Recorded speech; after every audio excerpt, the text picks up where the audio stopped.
big of a blessing has he been for you to be alongside you this year? It's been great. Last year was great also. I mean, I feel like he gave me superpowers. Our first game we ever lost is against Tulane was the game. And every game he came to, we won. I mean, that was the first loss we had at Tulane at the game he attended. So, I mean, more than that, he's just, my everything. So, I just love him to death. You guys offensively have been so much better than you were at the beginning. I know chemistry and familiarity is. Why have you guys been so good offensively as of late? We starting to learn what each other good at and playing to each other's strengths. I think at the beginning of the year, Coach was trying to figure out what everybody can do. And I think once he figured out what everybody was good at, he coached to our strengths, and he got everybody looking way better. I did want to ask, just looking at your journey, I know you're in the season right now, but just looking at your journey as a college athlete, seeing that you're going towards the tail end of the season and finishing up your college career, just looking at the accolades that you've done, the things you've been able to accomplish, just how surreal is it, or have you even thought about it, coming this close to that moment of being done as a college athlete? I haven't thought of it yet.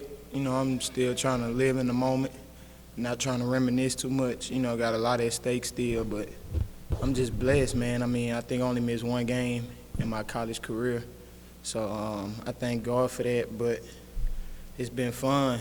I mean, a lot of people don't get to play like this, with the freedom that Coach give me. A lot of people don't get to play like that, so I'm just blessed to have them. And I'll look back at it at the end of the year, but right now, I'm trying to stay focused.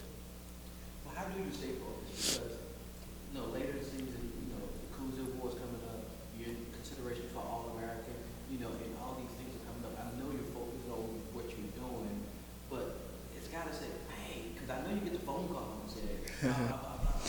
So how do you try to stay focused when you get all those phone calls and get those awards and accolades, especially this late in the year? Same thing me and Coach talked about. That's one of the reasons I came here. He helped me balance that. All the awards I'm getting, he got plus more. So that's one of the things he helped me with off the floor. I mean, you don't really play the game for the awards. You play the game to win, have fun, and the work I put in, the awards is expected to come. But I mean, Coach just tell me, as long as we win, the award's gonna come to you. You done already solidified yourself as one of the best in the country. So I don't really worry about the awards. I don't really look at them. I just know if we win, then it'll take care of itself. But I'm blessed, to be in that conversation. But man, me and Coach talk nonstop about that. Just work, and the rest will come. Speaking of the award, you're embarking on being the leading scorer in the conference. Is that even something that is in your mental, or do you even look at the stats wise at all? Man, I didn't even know I was this close to none of these records, to be honest with you, until, the conference started tweeting about it. But at the beginning of the year, I didn't know nothing about this.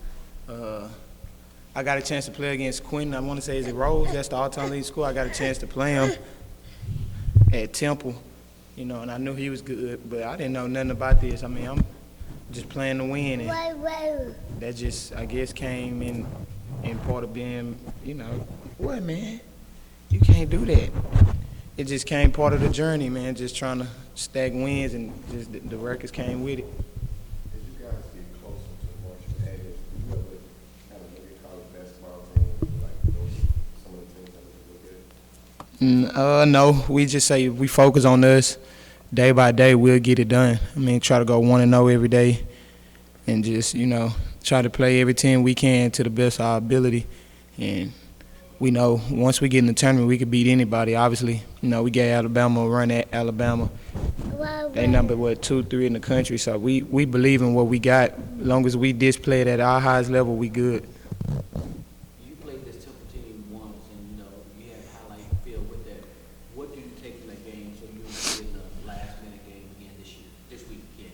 Man, after we beat them on a heartbreaker, they go beat the number 2 team in the country at their spot, which ain't easy to do. So we got the utmost respect for them, and they great defensively. They got great guards, and we just know they match up well against us. But I mean, it's a revenge game for us. We let our fans down at home, and we don't want to do it again.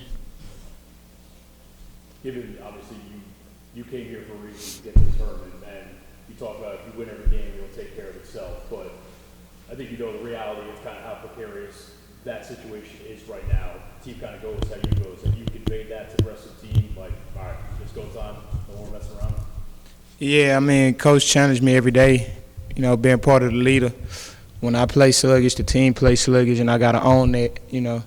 I always been one of them ones that I'm not scared to tell myself the truth. You know, I was awful against Tulane with turnovers, and that kind of was the reason they stuck in and got a chance to beat us. So I keep it real with myself, but Coach also do too. You know, he told me, this team going to go how you go. So you playing hard, they going to play hard. I don't expect you to make shots in every play, but long as your energy great, their energy going to be great. So he challenged me in them ways, and I'm ready to meet the challenge. I'm curious, you said, I was in the press conference after the Tulane game, you said that the turnovers were a product of you just trying stuff. I think it's important. Tell him, Daddy. Talk to him. Just trying stuff. What did you mean by that? Like, I mean, I got to steal. I mean, I had a couple turnovers where I'm trying to thread the needle instead of just keeping the ball, you know. And then I had one where I think Cook just stole it. I wasn't even looking. I'm just dribbling. I ain't even looking. He stole it, go lay it up. So them turnovers that I just don't have every day, you know. And me and Coach talked, and, man, he got on me bad about it to the point where I kind of, you know, shedded a tear a couple times. So I just had to be better, and I was better last game, but moving forward, I can't have them mistakes no more. How much do you, as the season goes on, how much do you, as far as adjustments, do you try to make adjustments game to game, or do you just like stick with it? I mean, you know, Coach P, an NBA coach, so everything is off adjustments in the NBA. So that's what we do. And for the most part, when we follow his adjustments, we win. When we try to do it our way, we struggle. And we either beat the team by we surviving, or, you know, JJ tells us all the time, we surviving right now. You know, it's teams we could put away and they stick around. I mean, but usually when we follow Coach, you know, Penny's game plan, we usually win.